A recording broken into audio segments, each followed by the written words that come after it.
Hey everyone, welcome back to my mini blog. আজকে অনেক দিন পরে আবার মিনি ব্লগ শেয়ার করছি। সকালে ব্রেকফাস্টে ছিল লুচি, বাঁধাকপির তরকারি আর বেগুন ভাজা।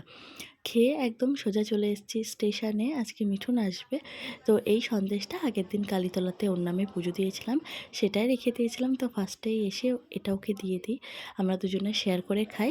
দেন হাঁটতে হাঁটতে চলে এসেছি একটা ডাবের দোকানে। এখান থেকে একটা ডাব খেয়েছি, আর ডাবের যে মালাইটা ছিল সেটা খুবই টেস্টি ছিল, ওটা তো খেতেই হবে। তারপরে ও যেহেতু সকালে কিছু খায়নি, একটা পেটাই পাওয়াটার দোকান থেকে পেটাই পাওয়াটা খেয়ে নিল। ওর থেকে জাস্ট আমি 2 বাইট নিয়েছিলাম। আর এই রসমালাইটা কিন্তু দুজনা শেয়ার করেই খেয়েছি 50-50। দেন ওকে বাসে তুলে দিয়ে আমি বাড়িতে চলে আসি।